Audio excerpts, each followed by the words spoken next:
नमस्कारम। आप सबका स्वागत है। आज के इस वीडियो में हम लोग बात करने जा रहे हैं कि हम लोग वास्तु में हम लोग सेंटर कैसे लेंगे। मान लीजिए आपका घर अगर स्क्वायर हुआ तो आपको जो सेंटर लेना है, आपका जो पूरा एरिया है उसका जो सेंटर होगा वो डायगोनली अगर आप एक कोने से एक कोने को अगर मापेंगे तो जो अगर दो तरफ से मापने के बाद आपका जो बीच का जो पॉइंट आएगा ना, वो होगा आपका सेंटर। तो आपको वहाँ पे सेंटर पे जाके कंपास खोलना पड़ेगा। वहाँ से आपको देखना पड़ेगा कि कौन सा तरफ आपका नॉर्थ है, ईस्ट है, साउथ है, वेस्ट है। अकॉर्डिंगली उसके आपको आपका गेट, मेन गेट, आपका घर का गेट, आपका रूम, आपका टॉयलेट, आपका पूजा रूम, सब कुछ वैसे ही आपको करना है। हम लोग नेचुरली क्या करते हैं कि हम लोग एक अप्रॉक्स आइडिया लगा लेते हैं कि इस तरफ ईस्ट होगा, इस तरफ वेस्ट है, इस तरफ साउथ है। तो हम लोग एक नेचुरली एक अप्रॉक्स आइडिया में चलते हैं। तो उससे क्या होता है कि बहुत ज़्यादा ही इनएक्यूरेसी आता है। तो हम लोग मतलब नेचुरली हम लोग जैसे अगर आप साउथ पे जाएंगे कभी, तो साउथ में मतलब साउथ इंडिया की तरफ, तो आपको दिखेगा कि वहाँ पे बहुत सारे घर ना साउथ फेसिंग है, मतलब साउथ की तरफ उसका दरवाज़ा है।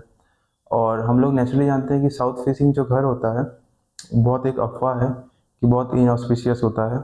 लेकिन एक्चुअली ये अफवाह नहीं है, यहाँ पे थोड़ा सा एक मिथ है। वो ये है कि साउथ में सिर्फ एक ही जो पॉइंट है वहाँ पे आप दरवाज़ा कर सकते हैं, वो है आपका S4। और S3 में थोड़ा सा आप जा सकते हैं, लेकिन S4 एकदम एक्यूरेट है। अब S4 वो वाला पॉइंट है कि अगर आप पूरा साउथ में आए, मतलब 180 डिग्री अगर साउथ होगा, तो उसका जस्ट लेफ्ट जो पोर्शन होगा ना, वो होगा आपका S4। तो S4 में आपको अपना दरवाज़ा करना है। अगर आपका साउथ फेसिंग घर होगा तो आपको सेंटर से मापना है कि आपका S4 कहाँ आ रहा है। जस्ट जो साउथ होगा उसका जस्ट लेफ्ट कॉर्नर होगा S4। और बाकी जो जितना साउथ का डायरेक्शन है उसमें आप दरवाज़ा नहीं कर सकते हैं, क्योंकि ये एकदम वास्तु के अनुसार ठीक नहीं है। ऐसे ही आपका ईस्ट में अगर आपका घर होगा, अगर आपको ज़्यादा कोऑर्डिनेट नहीं पता, जस्ट आपका जो ईस्ट होगा उसका लेफ्ट में आप दरवाज़ा कर सकते हैं।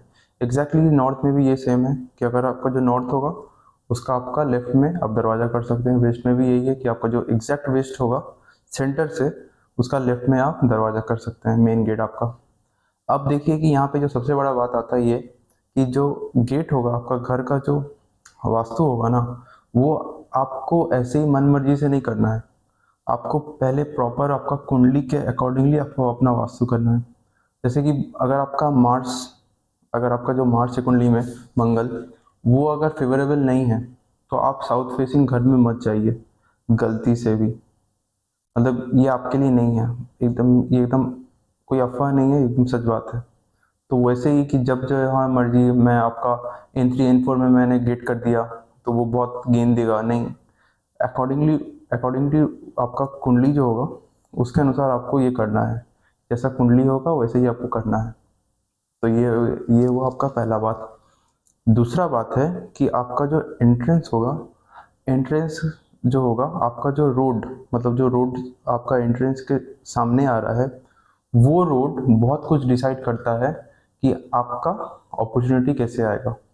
जैसे कि हम लोग वैदिक सिस्टम में क्या जानते हैं कि रोड क्या डिनोट करता है। रोड है एक आपका अपॉर्चुनिटी का रास्ता।